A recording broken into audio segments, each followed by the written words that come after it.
It's a good day here on Welcome to Our Community as I get a chance to introduce to you Dr. Jared Brown, one of the co-owners of Bright Life Chiropractic. Thank you so much for being here. Absolutely, Don. Thanks for having me. Well, you know, out of all the medicine that you could have done, what led you to chiropractic care? Wow, that's a good question. So my mother is actually a chiropractor. So she graduated in '83 from Life University in Marietta, Georgia. And so I've been under chiropractic care since birth. So I've always kind of known chiropractic. That was just, you know, to some people it's new. To me, it's just kind of like what you do and how you maintain your body.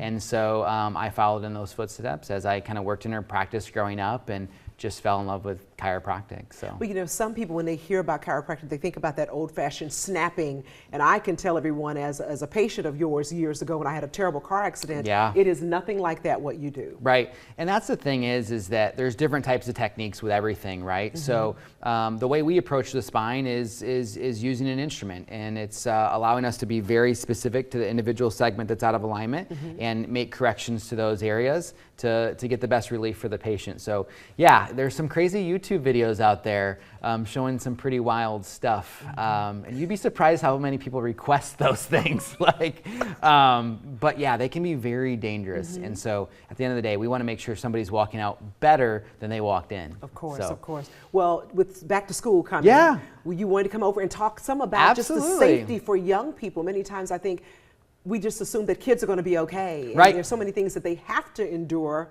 but you know how to help them do it in a healthy way, especially like backpacks even. Yeah. So it's funny because like backpacks used to be the thing, and they still are, right? But what's nice is now with technology, we're seeing more of the iPads, so less books. It depends on where you're at, what season of schooling and things like that. In college, we still had a lot of books, etc. So the big thing with the backpacks used to be, you know, they would do the one shoulder thing, and it's kind of twisting the spine to one side or whatever the case may be. What we're seeing much more of now is what's called text neck. Text neck.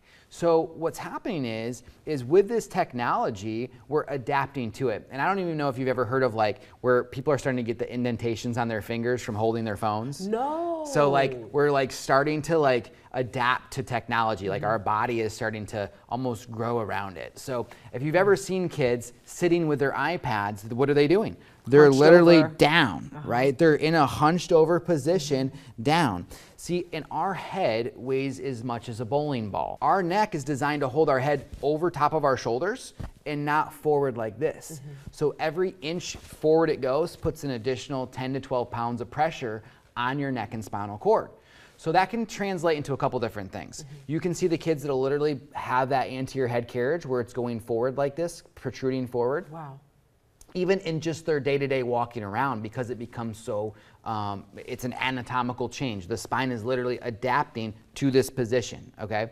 But it can also cause things such as headaches, migraines, neck tightness, stiffness, because we want to have a proper alignment because our spine is housing the most important structure in our entire body, which is our spinal cord or our nervous system, which is basically the wiring system of our body.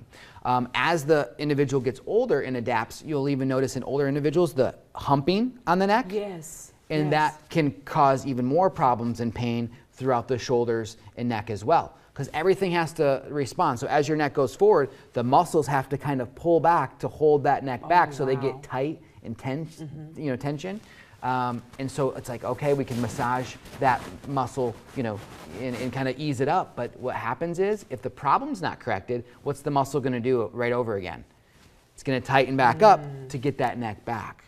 So that's something that we look at for the kids to see, especially since it's so common right now. Another thing that we're seeing too is around 6th and 8th grade doing scoliosis checks. That is when the peak of growth and development is occurring to when scoliosis can develop very quickly. It's important to catch it as quickly as possible because obviously if it's not caught in a good stage, I don't know if you've ever seen the x-rays or the images of the rods that they are putting. No, I have not. For scoliosis correction. So they'll actually put rods and actually fuse and move the spine to straighten the spine with rods and screws.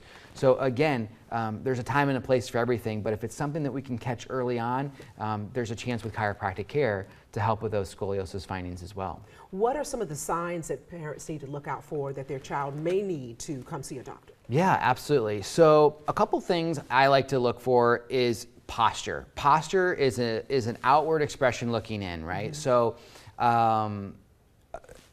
basically proper posture is one thing, okay? So if we see a child with a shoulder that's much higher than the other, we see a child with a head that's further or it's rotated, that's obviously showing something's kind of weak underlining. There's something going on.